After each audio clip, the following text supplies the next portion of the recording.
माझ्या महाराष्ट्रातील बांधवांनो, भगिनींनो आणि मातांनो, सर्वांना नमस्कार. जय महाराष्ट्र. घाबरून जाऊ नका, कारण अनेकांचे फोन मला आले की आज संध्याकाळी आपण फेसबुक लाईव्ह करताय, तर आज मध्यरात्रीपासून लॉकडाऊन करतायत का. प्रथम मी काय बोलतो आहे ते जरा नीट समजून घ्या. मी आपल्याला घाबरवण्यासाठी आलेलो नाही आहे, तर आजची एकूण परिस्थिती काय आहे आणि या परिस्थितीतून आपल्याला सर्वांना मार्ग कसा काढायचा आहे, मार्ग काढण्यासाठी म्हणून मी आज आपल्याशी संवाद साधतोय. सर्वांना या गोष्टीची कल्पना आहे की आता जवळपास 1 वर्ष झालं आपण एका विचित्र विषाणूबरोबर लढतो आहोत. आणि याही गोष्टीची आठवण आपल्याला असेल की हेच ते दिवस होते मार्च महिन्यामध्ये पहिला प्रथम कोविडने आपल्या महाराष्ट्रामध्ये शिरकाव केला आणि हा म्हणता एखाद्या मायावी राक्षसासारखा त्यांनी महाराष्ट्रच नव्हे तर देश व्यापून टाकला. मधल्या काळामध्ये आपण सर्वजण मिळून या व्हायरसला रोखण्यामध्ये नक्कीच यशस्वी झालो होतो, नक्कीच झालो होतो, त्याच्याबद्दल काही वादच नाही आहे. पण हे युद्ध आपण सगळ्यांनी मिळून एकत्र हातात हात घालून लढलो म्हणून ती परिस्थिती निर्माण झाली होती. साधारणतः कालच्या जानेवारी-फेब्रुवारीपर्यंत आपल्याला असं वाटत होतं की आता झालं, संपलं. ये कोरोना कोरोना क्या है, क्या चीज़ है कोरोना, कोविड क्या है. विशेष म्हणजे गेल्याही वर्षी अर्थसंकल्पीय अधिवेशन होतं, याही वर्षी तोच काळ आला, मार्च. अर्थसंकल्पीय अधिवेशन नुकतंच गेल्या महिन्यात पार पाडलं आणि आपल्याला सर्वांना कल्पना आहे की लॉकडाऊनच्या पार्श्वभूमीवरती आर्थिक परिस्थिती ही संपूर्ण जगाचीच दोलायमान झालेली आहे. आणि त्या परिस्थितीचा विचार करून महाराष्ट्र पुढे नेण्यासाठी एक अत्यंत चांगला अर्थसंकल्प आपल्या माननीय उपमुख्यमंत्र्यांनी, अर्थमंत्र्यांनी, अजितदादांनी मांडला. आपल्या सरकारचा तो अर्थसंकल्प महाराष्ट्र पुढे नेणारा, संकटातही महाराष्ट्र थांबला नाही, थांबणार नाही हे करून दाखवणारा तो अर्थसंकल्प आपण मांडला. आणि त्याच्यानंतर जे जे काय झालं, म्हणजे काल परवाकडे होळी, धुलीवंदन सगळं पार पडलं, पण तिथपासूनच आपल्या राज्यात शिमग्याला सुरुवात झाली. असो, त्या शिमग्याबद्दल मी काय बोलणार नाही, त्यालासुद्धा मी जेव्हा उत्तर द्यायचं तेव्हा मी जरूर देईन. तो विषय आजचा नाही आहे. आजचा विषय आहे तो कोरोनाची परिस्थिती ही नेमकी काय, आपण काय करणार आहोत. मध्ये मध्ये मी आपल्याला सातत्याने सांगत आलेलो आहे की जर ही परिस्थिती अशीच राहिली तर आपल्याला परत एकदा लॉकडाऊन करावा लागेल की काय, अशी एक शक्यता मी बोलून दाखवली होती. ही शक्यता आजही पूर्णपणे टळलेली नाही आहे. मला आज पुन्हा एकदा आपल्याला सर्वांना आवाहन करायचं आहे, विनंती करायची आहे, कारण गेल्या वर्षभरामध्ये माझ्या महाराष्ट्रातील प्रत्येक बांधवांनी, भगिनींनी आणि मातांनी जे जे मी सांगत आलो ते अत्यंत आपुलकीने ऐकून घेतलं आणि त्याच्याप्रमाणे ते वागले. तुम्ही सगळे वागलात. यात सर्व धार्मिक नेते आले, सर्व धर्मीय आले, सर्व राजकीय पक्ष आले, त्यांचे कार्यकर्ते आले. आता काय झाले थोडंसं की मधला काळ जो आला त्या काळामध्ये आपण थोडे शिथिल झालो. आपण शस्त्र टाकली की काय अशी एक साधारणतः परिस्थिती निर्माण झाली. लग्न समारंभ थाटामाटात सुरू झाले, इतर पार्ट्या सुरू झाल्या, राजकीय मोर्चे, निदर्शनं, आंदोलनं, सगळं काही जणू काही कोरोना गेला अशा पद्धतीने आपण सुरू केलं. आणि तेव्हाही मी सांगत होतो की थोडा धीर धरा. पुन्हा एकदा मार्च एप्रिल एंडपर्यंत आपल्याला थोडासा एक संयम बाळगावा लागेल. दुर्दैवाने जी भीती केवळ मीच नव्हे तर ह्या विषयातले जे तज्ज्ञ आहेत त्यांनी जी व्यक्त केली होती ती खरी ठरली. मार्चच्या आधीपासूनच आपल्या राज्यामध्ये पुन्हा एकदा कोरोना मोठ्या राक्षसापेक्षा, म्हणजे गेला राक्षस होता त्याच्या डबल टिबल दुप्पट तिपटीने अकराळ विकराळ रूप धारण करून आलेलं आहे. त्याच्यामध्येच विषाणूचा नवा अवतार, म्हणजे हे पण नवल आहे. आत्तापर्यंत आपण आपले विष्णूचे अवतार ऐकले होते, ज्याचे आपण पूजन करतो. ज्या ज्या वेळेला संकट आली त्या त्या वेळेला भगवान विष्णूंनी वेगवेगळे अवतार घेतले आणि आपल्याला वाचवलं. पण हा विषाणू जो आहे तो वेगवेगळे अवतार धारण करून आपल्याला संकटात टाकतोय आणि आपली परीक्षा बघतोय. पुन्हा एकदा तीच गरज आहे. आपल्याला सर्वांना धैर्याने, सगळं धैर्य एकवटून लढण्याची गरज आहे. लॉकडाऊन करणार का हा प्रश्न अजूनही मी उत्तर देत नाही. पण साधारणतः आत्ताची परिस्थिती काय आहे ह्याची कल्पना आपल्याला देण्याची मला पुन्हा एकदा गरज वाटते. जेव्हा ही परिस्थिती निर्माण झाली, किंबहुना कोविडची साथ सुरू झाली, आपल्याला पूर्ण माहिती आहे आपल्या राज्यामध्ये फक्त 2च ह्या विषाणूंची चाचणी जिथे होऊ शकते अशा प्रयोगशाळा होत्या. एक मुंबईमध्ये कस्तुरबा आणि दुसरी पुण्याला NIVची. आज त्या 2च्या जवळपास आपण 500 पर्यंत चाचण्या करणाऱ्या संस्था किंबहुना लॅब्स तयार केलेल्या आहेत. मुंबईमध्ये सुद्धा आपण दर दिवशी साधारणतः 50,000 चाचण्या आज करतो आहोत. गेल्या काही दिवसात म्हणजे मला जी माहिती सगळी माझ्याकडे आलेली आहे त्याच्यात महाराष्ट्रामध्ये जी आपली क्षमता होती 75,000 चाचण्या दर दिवशी करण्याची, ती आपण वाढवून जवळपास 1,82,000 पर्यंत नेलेली आहे. 1,82,000, 75,000 ते 1,82,000 इथपर्यंत आज आपण रोजच्या चाचण्या करतो. येत्या काही दिवसात ही संख्या आपल्याला 2.5 लाखावर न्यायची आहे. 2.5 लाख चाचण्या दर दिवशी महाराष्ट्रामध्ये लवकरात लवकर आपण करणार आहोत. आणि याही चाचण्या ते रॅपिड अँटीजेननी नाही, तर त्याचं जे प्रमाण आहे, केंद्राची जी काय मार्गदर्शक तत्व आहेत की साधारणतः 70% चाचण्या ह्या RT-PCR ह्या पद्धतीने झाल्या पाहिजेत. आता माझ्यापेक्षा सर्वांनाच माहिती झालेलं नेमकं RT-PCR म्हणजे काय, रॅट म्हणजे रॅपिड अँटीजेन टेस्ट म्हणजे काय. RT-PCRमध्ये अचूकताही अधिक असते, अधिक चांगली असते. म्हणून आपलाही आणि केंद्राचाही आग्रह तोच आहे की जेवढ्या चाचण्या आपण करतो त्याच्यात किमान 70% चाचण्या ह्या RT-PCR असायलाच पाहिजेत. आणि त्याच पद्धतीने आपला महाराष्ट्र जेव्हा 75,000च्या आसपास चाचण्या करत होता त्याही वेळा तेव्हा त्याच टक्क्यात RT-PCR करत होता. आज जवळपास 1,82,000 करतोय, त्याच्यातही 70% RT-PCR आहेत. उद्या 2.5 लाख झाल्यानंतर, 3 लाख झाल्यानंतर सुद्धा आपण ह्या चाचण्या RT-PCRच अधिक ठेवणार आहोत. म्हणजेच काय की आपण कुठेही दर्जाची तडजोड करत नाही आहोत, अजिबात करत नाही आहोत आणि करणार नाही.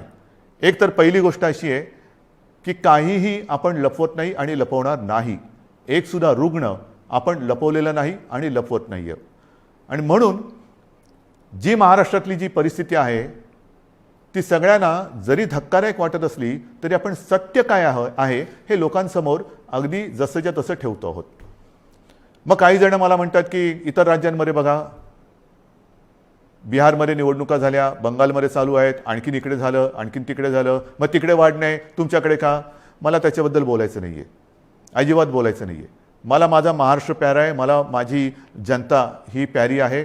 त्यांची जबाबदारी ही आज माझ्यावरती असल्यामुळे ती जबाबदारी मी आधीच बोललेलो आहे की मला कोणी विलन ठरवला तरी देखील मी ती पार पाडणारच, ते माझं कर्तव्य आहे. म्हणून तुम्ही घाबरून जाण्यासारखं काही नाही आहे.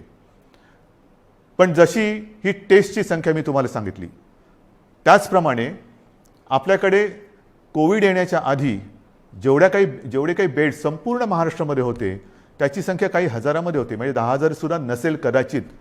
कारण आधी आपण कधी कल्पनाच केली नव्हती की असं काहीतरी आकस्मिक संकट येईल आणि आपली त्रेधा तिरपीट उडेल. गेल्या मार्च महिन्यात तुम्हाला आठवतंय बेड्स मिळत नव्हते, हॉस्पिटल्स मिळत नव्हते, उपचार मिळत नव्हते. मग सगळे हॉस्पिटल्स ओव्हरफ्लो व्हायला लागली होती, ॲम्ब्युलन्स मिळत नव्हते. ह्या सगळ्या गोष्टी लक्षात घेतल्यानंतर आपण बेड्सची संख्या वाढवायला लागलो. महाराष्ट्र हे देशातलं पहिलं कदाचित एकमेव राज्य असेल की ज्याने अगदी फील्ड हॉस्पिटल्स उभारली लष्कराच्या धर्तीवरती. जसं लष्कर काम करतं तसं आपल्या महाराष्ट्राच्या यंत्रणेने काम केलं, आजही करते. जम्बो कोविड केअर सेंटर्स उभारली आणि काही हजारात म्हणजे 8-10 हजार ज्या काही रुग्णशय्या होत्या त्याची संख्या आपण जवळपास 3.25 लाखापर्यंत नेली, सगळ्या काही मिळून. म्हणजे त्याच्यामध्ये इतर कोविडशिवाय असलेले beds oxygen beds, ICU beds, विलगीकरणाचे बेड्स, डायलिसिसचे बेड्स असे मिळून साधारणतः 4.25 लाखापर्यंत ही सुविधा आपण वाढवली. ही मोठी आपली एक अचिव्हमेंट होती. आणि तेव्हाही मी म्हटलं होतं की लॉकडाऊनचा उपयोग हा संसर्ग थांबवण्यासाठी आहे आणि त्याच वेळेला आपल्या आरोग्य सुविधा वाढवण्यासाठी आहे. मग आता एवढीही रुग्णशय्या वाढवल्यानंतरही मी परत तुमच्याशी का काळजीने बोलतोय, ह्याचं कारण आजचं चित्र मी तुम्हाला सांगतोय. पहिली गोष्ट अशी की साधारणतः रुग्ण वाढ ही किती होते, किती झपाट्याने होते, त्याची थोडीशी मी तुम्हाला कल्पना देतो.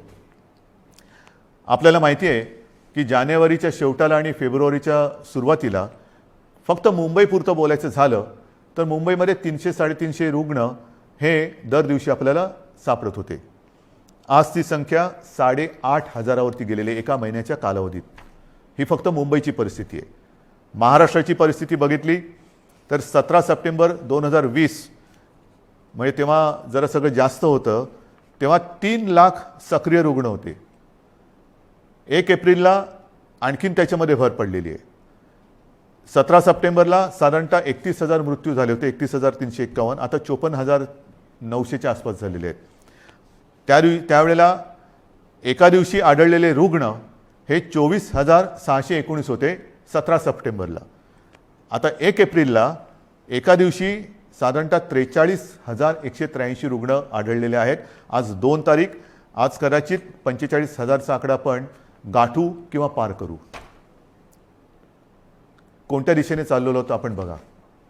आणि याच वेगाने जर का ही रुग्णवाढ होत राहिली तर मी जे तुम्हाला सांगितलं त्याच्यात मी बेड्सची तुम्हाला कल्पना देतो. साधारणतः विलगीकरणच्या ज्या बेड्स आहेत त्या 2,20,000 आहेत महाराष्ट्रामध्ये. आत्ताच त्या 1,37,549 भरलेले आहेत. म्हणजे 62% हे बेड्स भरले गेलेत. ICUचे बेड्स हे 20,519 आहेत. ते जवळपास 48% आज भरलेले आहेत. ऑक्सिजनचे बेड्स आहेत ते सुद्धा 62,000च्या आसपास आहेत. ते 25%च्या आसपास आज भरलेले आहेत. व्हेंटिलेटर्स 9,347 ते पण 25% जवळपास आज वापरात आहेत. ही परिस्थिती फार चिंताजनक आहे. आणि म्हणून मी आज आपल्याशी संवाद साधायला आलो की ही परिस्थिती अशीच राहिली तर आणखीन 15-20 दिवसामध्ये आपल्याला ह्या सगळ्या सुविधा ज्या आहेत त्या अपुऱ्या पडायला लागतील. मग काही जण म्हणतील सुविधा वाढवत का नाही? वाढवतो ना. मी आदेश दिलेले आहेत की जिथे जिथे आवश्यक आहे आवश्यकतेनुसार या सुविधा वाढवा. पण सुविधा वाढवणं म्हणजे काय करणं? बेड्स वाढवणं आलं, व्हेंटिलेटर्स मिळतील, ऑक्सिजनचा साठासुद्धा आज आपल्याकडे फार मर्यादित आहे, तोही वाढवण्याचा आपला प्रयत्न सुरू आहे. औषधांचा साठा आपण घेऊ शकतो. परंतु बेड्स वाढले, व्हेंटिलेटर्स वाढले, ICUचे बेड्स वाढले तरी डॉक्टर्स कसे वाढणार, नर्सेस कशा वाढणार, आरोग्य कर्मचारी कुठून आणायचे? हा विचार फार महत्त्वाचा आहे. आणि इकडेच खरा चिंतेचा विषय आहे. गेले वर्षभर ही संपूर्ण आपली यंत्रणा, मग त्याच्यात डॉक्टर्स आहेत, नर्सेस आहेत, आरोग्य कर्मचारी आहेत, पोलीस आहेत, आशा अंगणवाडी सेविका आहेत, महसूल यंत्रणेचे काही कर्मचारी आहेत, यांच्यापैकी बऱ्याच जणांना कोविडने गाठलेलं आहे. आजारातनं ते बरे झालेले आहेत. साधारणतः या विषाणूचं एक विचित्र वैशिष्ट्य असं आहे की एकदा त्यांनी कोणाला ग्रासलं की बरं झाल्यानंतर सुद्धा काही काळ हा थकवा राहतो, धाप लागते, थकवा येतो, थोडंसं अंगातली सगळी शक्ती गेल्यासारखी वाटते. मग डॉक्टर सांगतात आता तुम्ही निगेटिव्ह झालेला आहात परंतु आराम करा.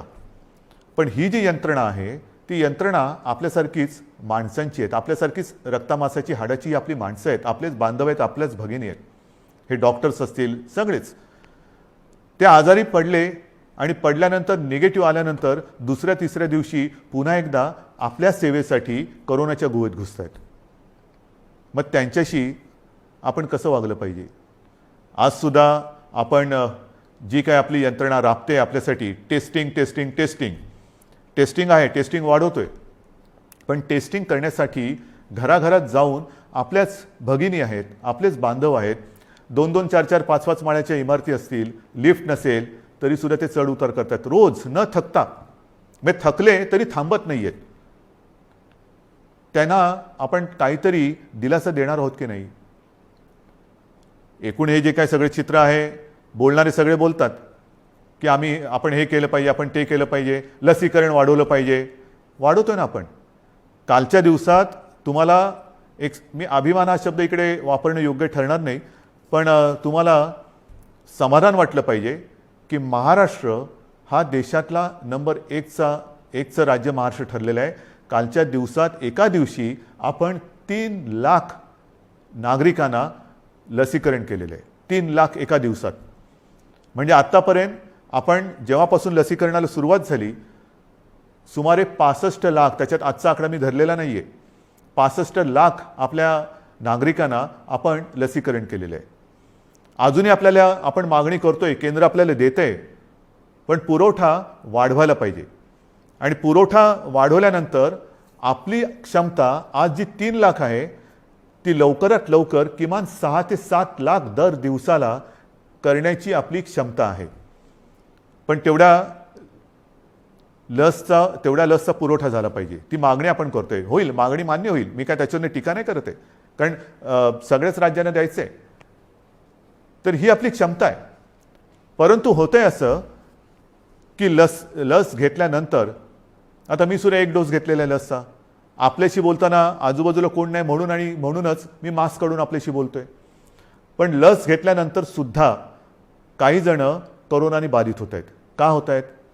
कारण लस घेतली आता सगळं झालं असं नाही आहे. लस घेतल्यानंतर सुद्धा मास्क हा घालणं अनिवार्य आहे. मी मधल्या काळामध्ये माननीय पंतप्रधानांनी जी एक व्हिडिओ कॉन्फरन्स घेतली त्याच्यात हा मुद्दा मी काढला होता. आणि मी बोलताना असं बोललो होतो की आमच्या इथे लसचे 2 डोस घेतल्यानंतर सुद्धा आणि तो मधला कालावधी झाल्यानंतर सुद्धा काही लोकांना संसर्ग झालेला आहे. तेव्हा स्वतः माननीय पंतप्रधानांनी सांगितलं की एक गोष्ट लक्षात घ्या की लस घेतली म्हणजे कोविड होणार नाही अशातला भाग नाही आहे. कोविड होईल, पण त्याची घातकता कमी होईल. म्हणजेच काय की साधारणतः धुवाधार पावसामध्ये एक छत्री असावी तशी ही छत्री आहे, जरूर आहे. पण आत्ता नुसता पाऊस नाही आहे, वादळ आहे. आणि या वादळामध्ये लस घेणे ही एक साधारणतः आपल्याकडे छत्री आहे, त्यातल्या त्यात कमीत कमी भिजावं म्हणून.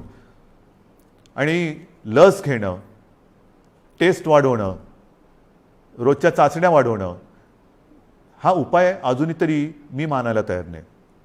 जेवढ्या आपण चाचण्या वाढवत आहोत तेवढी रुग्णसंख्या आपल्याला कळते, उपचारासाठी आपण त्यांना घेतोय.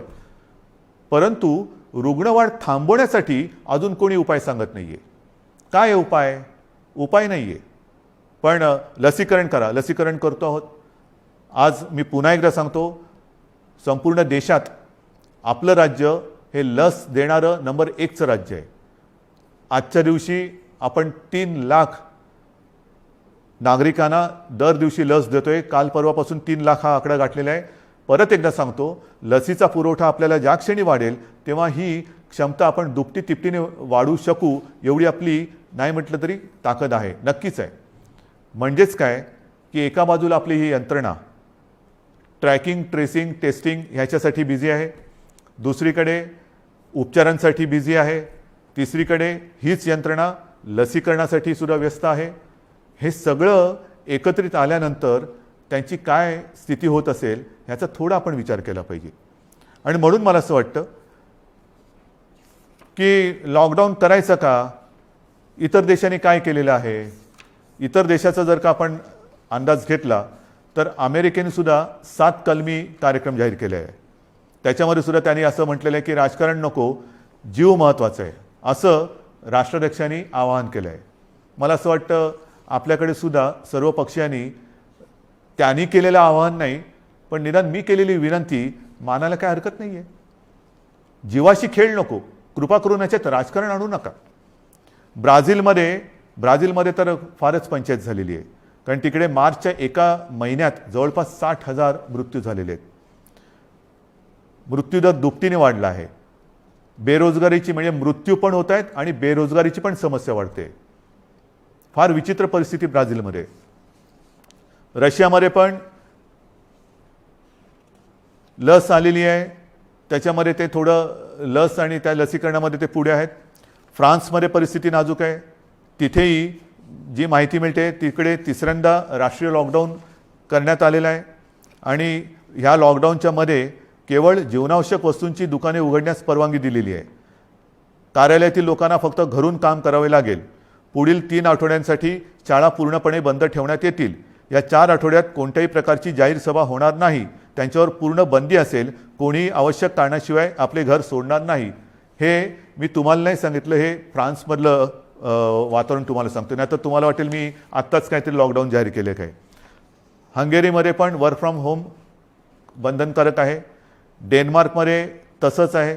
ग्रीसमध्ये हळूहळू निर्बंध हटवायला सुरुवात झालेली आहे. बेल्जियमने परत एकदा महिन्याभराचा कडक लॉकडाऊन लावला आहे. पोर्तुगाल सरकारने शहरांमधील नागरिकांची ये जा थांबवली आहे. आयर्लंडमध्ये तर डिसेंबरपासून कडक लॉकडाऊन आहे. फिलिपिन्समध्ये मनिला व आसपास परत 1 आठवड्याचा कडक लॉकडाऊन लावला आहे. केनियामध्ये सुद्धा देशभर कडक निर्बंध लावलेले आहेत. UK सुद्धा आता हळूवार त्यांनी 2-2.5 महिन्याचा लॉकडाऊन केल्यानंतर हळूवार निर्बंध शिथिल करतायत. जसं आपण हळूवार शिथिल केले तसंच UK तिकडे तर 2.5-3 महिन्याचा अत्यंत कडक लॉकडाऊन होता आणि आता हळूवार ते निर्बंध शिथिल करतायत. इटलीमध्ये सुद्धा तशीच आहे. जर्मनीमध्ये सुद्धा तीच परिस्थिती आहे. पोलंडमध्ये तीच आहे. हे सगळं लक्षात घेतल्यानंतर मला माहिती आहे की लॉकडाऊन हा खूप घातक आहे. परंतु जी कात्रीत मी मागाशी म्हटलं की एका कात्रीत आपण सापडले. एका बाजूला अर्थचक्र आहे. अर्थचक्र चालवायचं तर अनर्थ ओढवतोय. अनर्थ थांबवायचा तर अर्थचक्र बंद पडतंय. करायचं काय मग. आणि मधल्या काळामध्ये जी काही मतं हे तज्ज्ञ ह्या क्षेत्रातले आहेत नाही आहेत, मी त्यांची नावं नाही घेत, पण त्यांनी त्यांची मतं मांडलेली आहेत.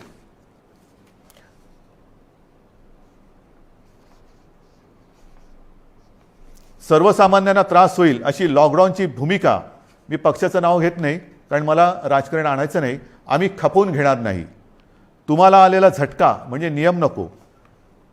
महाराष्ट्रामध्ये कोरोनाचं नाटक पुन्हा सुरू झालेलं आहे. कोरोनाच्या संसर्गाला लॉकडाऊन हा पर्याय नाही. आम्ही लॉकडाऊनला जोरदार विरोध करू, रस्त्यावरती उतरू. हिटलरसारखं वागू नका. सर्वसामान्य जनतेला लॉकडाऊन परवडणारा नाही. जनता आधीच लॉकडाऊनला कंटाळली आहे. त्यामुळे राज्यात लॉकडाऊन लावणे हा पर्याय नव्हे. लॉकडाऊन हा अंतिम पर्याय होऊ शकत नाही. लॉकडाऊन लावायचं असेल तर आधी रोजगाराचे पैसे 5,000 रुपये का काय ते थेट खात्यात जमा करा. एका उद्योगपतीने सांगितले की लॉकडाऊन लावण्याच्या ऐवजी आरोग्य सुविधा वाढवा. आता आरोग्य सुविधा मी तुम्हाला सांगितली काय परिस्थिती आहे. गेल्या वर्षभरात आपण एवढी आरोग्य सुविधा वाढवली, अजूनही वाढवतो आहे. पण मुद्दा असा येतो की हे जे काही आपल्याला सल्ले देत आहेत त्यांना मी सांगू इच्छितो हात जोडून, उद्योगपतींना सांगतो, म्हणजे त्या ज्यांनी सांगले सगळ्या उद्योगपतींबद्दल नाही, की आरोग्य व्यवस्था वाढवतो मी, बेड्स वाढवतो, सगळं वाढवतो, पण कृपा करून रोज मला किमान 50 डॉक्टर्स, नर्सेस, आरोग्य कर्मचारी यांचा महाराष्ट्रभर पुरवठा होईल अशी काहीतरी सोय करा. कारण नुसतं फर्निचरचं दुकान म्हणजे आरोग्य सुविधा नाही आहेत. त्याच्यामध्ये व्हेंटिलेटर आल्यानंतर व्हेंटिलेटर वापरणारे सुद्धा तज्ज्ञ लागतात. ऑक्सिजन किती द्यायचा, किती प्रमाणात द्यायचा याच्यासाठी सुद्धा त्या विषयातला तज्ज्ञ लागतो. अगदी रेमडेसिवीर द्यायचं झालं तर ते कसं दिलं पाहिजे ते समजणारा डॉक्टर लागतो. हे तज्ज्ञ लोक आणि डॉक्टर्स ही कुठून आणायची. आणि ही परिस्थिती जर का बघितली तर मला तुमच्याकडनं हीच अपेक्षा आहे. जे सांगतायत की लॉकडाऊन केला तर आम्ही रस्त्यावरती उतरू, माझं म्हणणे जरूर उतरा, उतरलंच पाहिजे. पण ते लॉकडाऊनच्या विरोधात नाही, तर लॉकडाऊन होऊ नये म्हणून कोरोनाच्या विरुद्ध तुम्ही उतरा. या डॉक्टर्सना मदत करायला तुम्ही रस्त्यावरती उतरा. ज्या कुटुंबांमध्ये करते करविते ज्यांचा मृत्यू झालेला आहे त्या कुटुंबियांची जबाबदारी घेण्यासाठी रस्त्यावरती उतरा. ज्या कुटुंबांमध्ये सगळेच्या सगळे कोरोना बाधित झालेले आहेत त्यांची सेवा करण्यासाठी रस्त्यावरती उतरा. टेस्ट जे आपल्या या यंत्रणे जी करते आहे ट्रॅकिंग ट्रेसिंग त्यांना मदत करायला म्हणून रस्त्यावरती उतरा. नुसतं बोलायला ठीक आहे अमुक केलं तर आम्ही रस्त्यावरती उतरू, माझं म्हणणं तर उतराच, रस्त्यावरती उतरा. कारण आता आपल्याला ही लढाई तशीच लढावी लागणार आहे. हातात हात घालून ही लढाई लढावी लागणार आहे. अनेक ठिकाणी मी बघतोय सभा समारंभांना तुडुंब गर्दी होते, बाजारपेठा फुलून गेलेल्या आहेत. थोडंसं धीर धरा. अनेक जणांना असं वाटतंय मास्क का लावतोय तू. अरे मास्क न लावण्यामध्ये शौर्य काय शौर्य आहे. मी मास्क वगैरे वापरत नाही, मी मास्क वापरणार नाही. काय शूर आहेस? मास्क न वापरणं ह्याच्यात शूरता नाही आणि मास्क लावणं त्याला लावायला लाजायची गरज नाही आहे. परत एकदा सांगतो की वॅक्सिन घेतल्यानंतर सुद्धा मास्क हा लावायलाच पाहिजे, अंतर ठेवलंच पाहिजे, हात धुत राहिलंच पाहिजे. आणि म्हणून काही कडक निर्बंध येत्या काही दिवसात आपल्याला लावावे लागतील. ते उद्या परवाकडे मी जाहीर करेन. विशेषतः शहरांमध्ये मी परत एकदा सांगतो, जिथे जिथे अनावश्यक गर्दी होते ही गर्दी आपल्याला टाळावीच लागेल.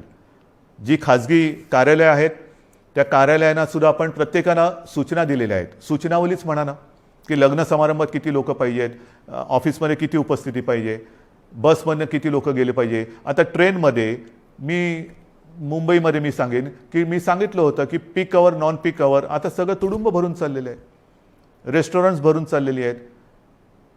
आता हे जर आपण थांबवलं नाही आणि परिस्थिती अशीच हाताबाहेर गेली आणि जसा ब्राझीलमध्ये दुर्दैवाने आता अशी परिस्थिती झालेली की लॉकडाऊन नाही आहे पण शुकशुकाट झालेलं आहे. म्हणजे रस्त्यावर फिरत असतील लोक पण रोजगार गेले आणि जीवही गेले. मग काय राहिलं?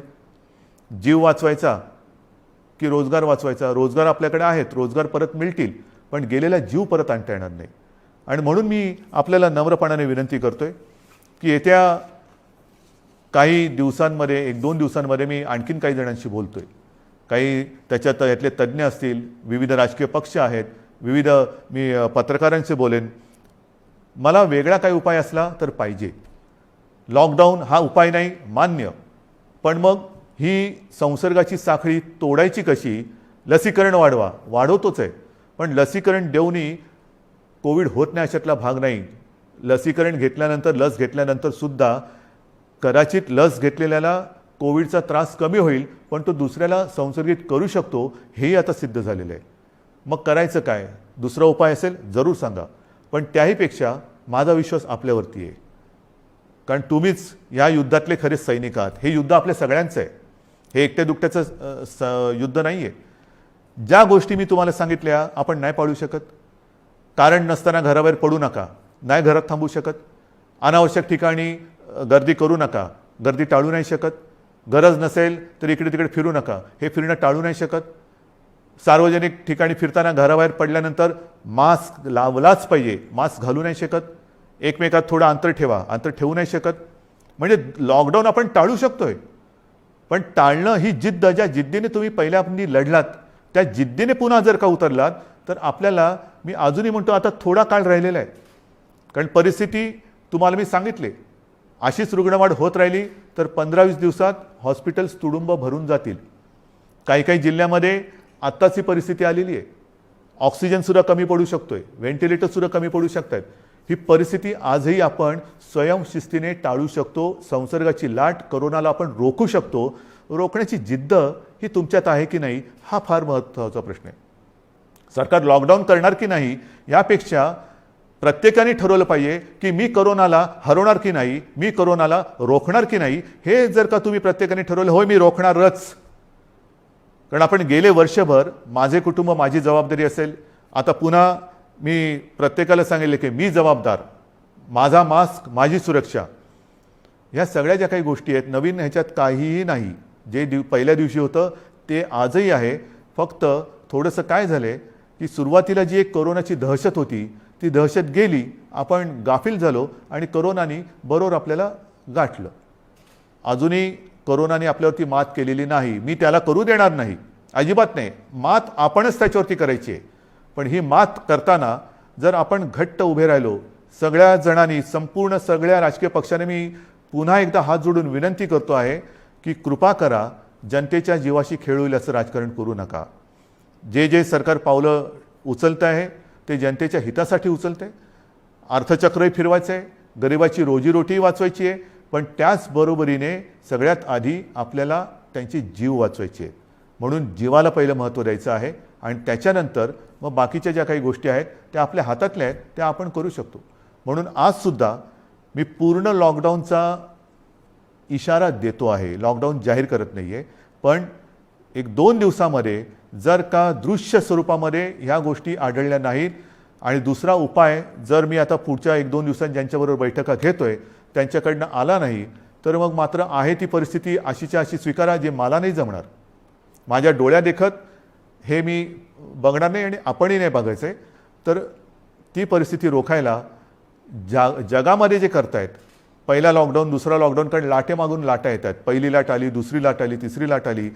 काय होतं आहे, एक लाट येऊन गेली, लॉकडाऊन होतो, सगळं शिथिल होतं, शिथिल झालं की दुसरी लाट येते. म्हणून आत्तापासून आपण ठरवलं पाहिजे की ही लाट तर मी रोखेनच आणि पुढची लाट तर मी येऊच देणार नाही. मला असं वाटतं, माझा आपल्यावरती विश्वास आहे, आपलाही माझ्यावरती विश्वास आहे.